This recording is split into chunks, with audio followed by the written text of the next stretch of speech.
Greetings, church. This is Kevin Duclairon. Today is Friday, the 16th of October 2020. I am right now in front of the Portland Police Department, waiting to file a police report again on sexual assault, and apparently they left a gash. They left a gash on my back. I'm not exactly sure why. It's Yesterday I slept in the tent in my 4x7 on on Northwest 8th and Davis in front of R2D, and a woman came out and gave me a large pie of pizza, 4 slices and a bunch of breadsticks. I think that was their response for me talking or preaching at 6th and Yamhill, or actually 6th and Morrison. I had a sign there stating that rape is a crime. I had tried to talk to a police officer about the sexual assaults, and when I went to talk to him, he was an old white male. I want to show you the gash because I don't know when the officer's going to come, so I'm going to show it to you real quickly. It's I don't know if you can see the back. Okay. I'm not sure if you saw the back or not, but they left a small gash there. I don't agree with any kind of physical assault, so I'm trying to show the police department that this woman, Gabrielle, and whoever she's with are still continuing to sexually assault and still continuing to leave cuts and piercings on my body. I'm not exactly sure what it's going to take to remove this woman, and those that are with her. I'm assuming it's Guy Franklin. I'm assuming it's MacArthur and whoever else. It's an ongoing thing. It's annoying. On Wednesday night, they raped me 4 times, in and out of the tent, in and out of the tent. I'm not going to go into details. On Thursday night, it was the same thing. Last night, when I addressed the issue at Pioneer Square Park, or across the street from Pioneer Square Park at the courthouse, before I did that, I tried talking to a police officer, but the officer seemed to have been he was an old representative of,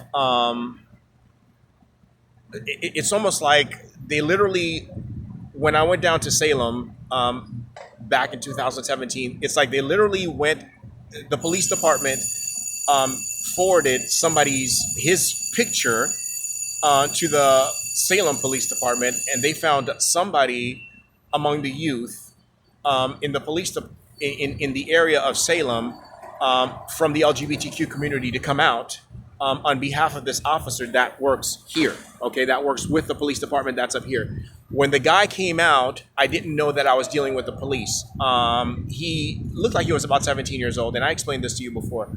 Anyway, long story short, for the last 4 years, I've been dealing with different people who has this man's face. Okay, when I ran into him, and that means even at Mr. Peep, which is on 122nd Street, I think the manager there might have been one of the people that they put there as a double. You know what I'm saying? It's almost like there's a bunch of doubles, triples, quadruples, people that have the same face. There's a whole community.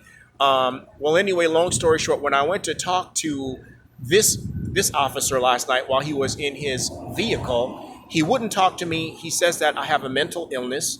So whenever I try to file a report against the sexual assault that Gabrielle and those with her, Haitians, African Americans, or whoever it is, because I have no idea. I've never caught them. It's usually when I'm dead asleep.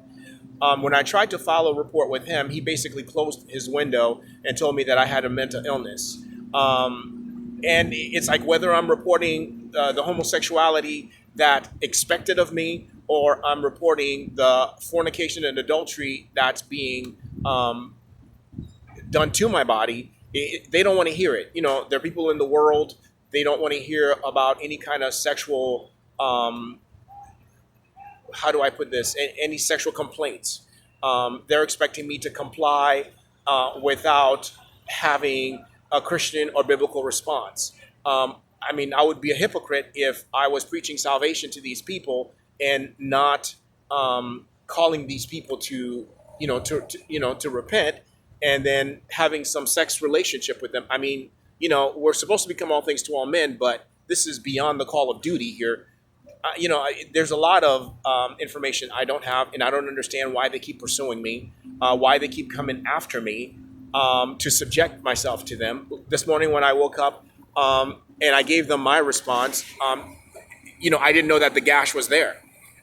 When I gave them my response publicly, I addressed the British and I addressed the Swiss, the French that Gabriel have been submitting to. I also addressed the Haitians. I called the British on their greed. I called the Swiss on their snake, and I called the Haitians on their lust.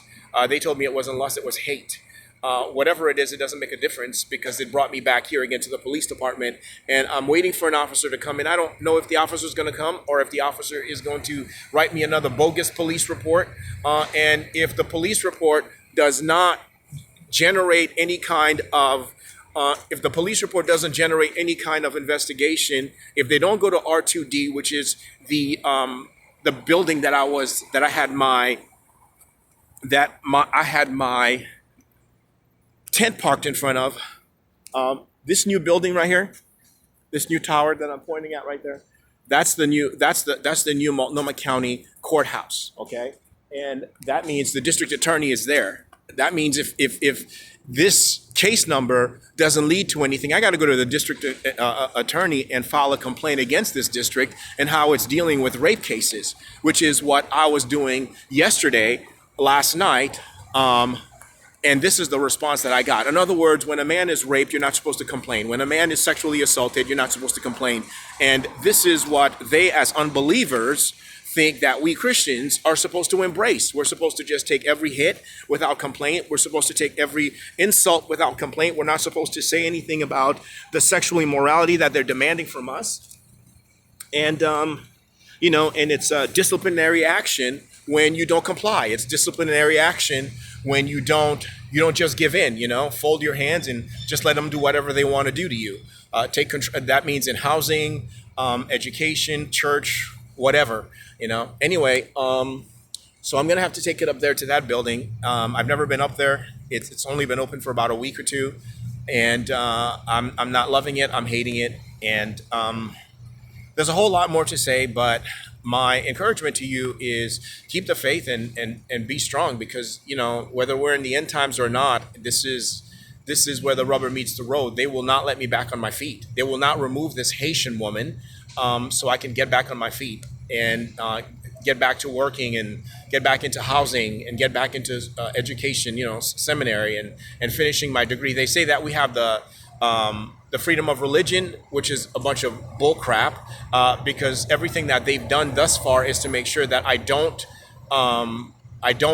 go in that direction and fulfill whatever desire that I have. I mean, they've got it's the gods versus the guns, and the police is no help, not to the church, and that's sad because they're supposed to, to protect and to serve as the people who stand with the law that gives us the boundaries of righteousness, right? The law that gives us the boundaries of the do's and the don'ts of how you live in the society among a people.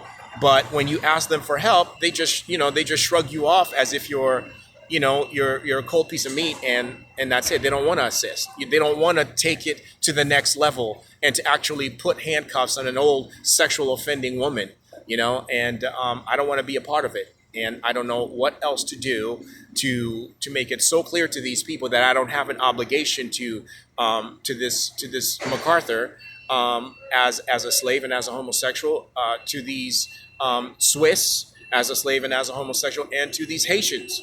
So, be it as it may, it is where it is. And I also addressed the issue of Mark Rodriguez, the Spanish, and so they're not happy with me, and I want the men of grace to understand I'm not after your ass, and I'm not after anything that you would, and I'm talking to some specific pastors that used to be on Grace Community Church property. I've never been, and if you feel that I'm after you now, you can always come up here and file a report against me in the courts or in the police department, but I'm not after you. I've never been after you.